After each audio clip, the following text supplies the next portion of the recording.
Pokemon Ranger! I choose you!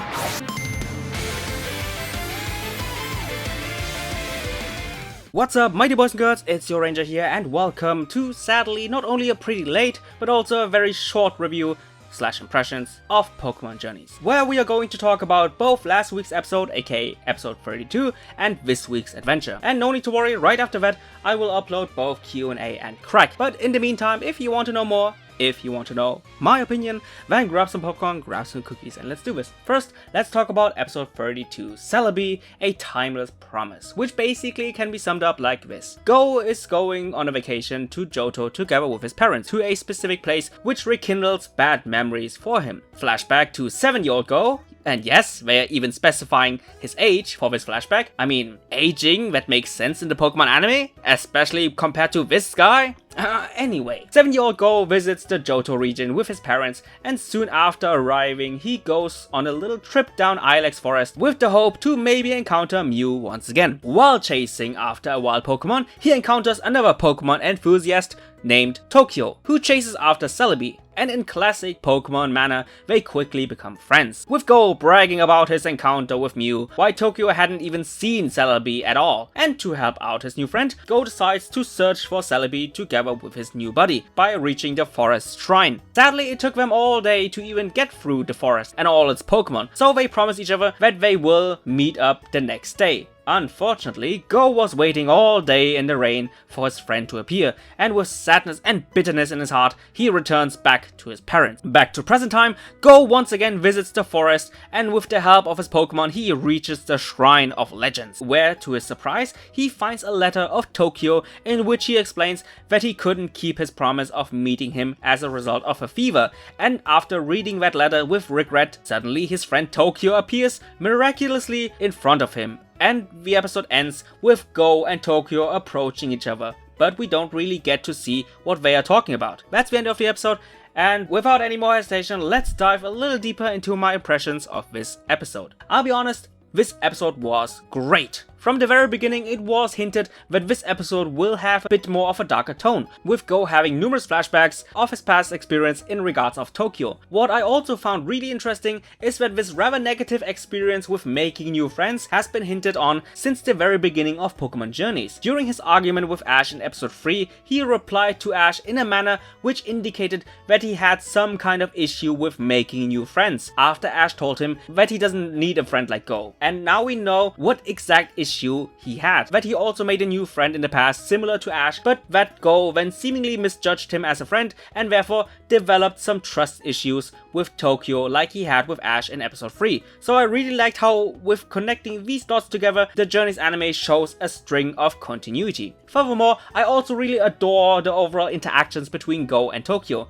Go, like always, flexing with his knowledge and his encounter with Mew, but as soon as he gets confronted with something he doesn't know, aka Celebi, he gets very nervous and hesitant and all flustered, and honestly I just really love that. But at the same time, he can't openly show that, since it's clear that his new friend looks up to him. And then the more we get into the episode, the more we are shown what brings those two together, which is the exact same thing which brought him together with Ash, their overall excitement and love for Pokemon. And last but not least, I liked how they showcased the emotional change of Go from hopeful to despair and bitterness after being seemingly betrayed by his friend, to utter regret because he disliked Tokyo without considering his circumstances, and in the end, a feeling of joy after reuniting with his friend from the past. Speaking of the ending, I love how they ended the episode with both boys expressing how much they missed each other, but at the same time, we don't see what they are talking about, which leaves the episode open-ended, and therefore, this story has a lot of room for interpretation and further continuity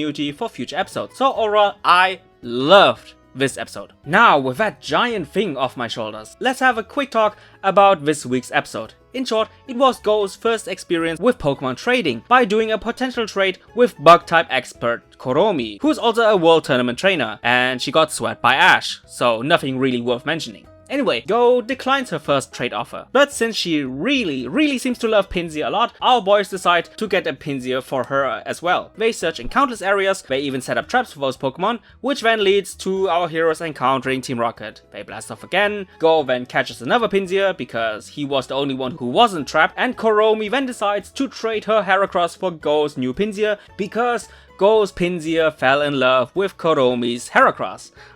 Trade done, and Go has a brand new Pokemon. Yay! And now, let's talk a little bit about the episode. Before I will talk about the main thing, I kinda like how they established Morpeko as a Team Rocket member, with Morpeko somewhat being a member of Team Rocket despite Team Rocket not wanting that Pokemon to begin with. The only negative thing I can say about this reveal is, well, I guess rest in peace Marnie. I guess you were too good for the anime. Anyway, moving on to Go and his new Pokemon. This right here basically confirms what the new opening has hinted and what I have been predicting for a potential future of Go. That Go will lean towards competitive battling. But Long, how can you say that? Well, that's solely because of the Pokemon that Go got traded. Not only is it a Heracross, which in and of itself is a strong AF Pokemon, but it's also a Pokemon which formerly belonged to a World Tournament trainer who is in the Super class. So right from the start, Go receives a really strong foundation for his future battling team. But as much as I like this awesome addition to Go's team, unfortunately it's also negative, because this approach is a stark reminder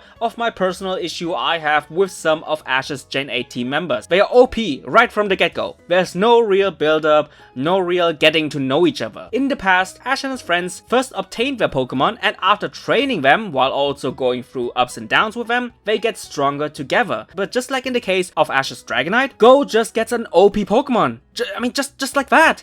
And the only reason he got it was because well, I guess Go's Pinsir fell in love with Heracross, and also Koromi has more than enough Heracross. I have to give the anime that. It's a pretty unique approach. But at the same time, things like this make me appreciate Pokemon like Riolu more and more, because Riolu, in my opinion, is the classic Pokemon formula, a Pokemon who actually has a deep connection with his trainer, and we also see him constantly striving to get stronger by training and by having both Ash and Corina's Lucario as a role model. So in short, I love the direction they are going with Go, but at the same time, I also have some doubts in regards of the way they are handling that direction.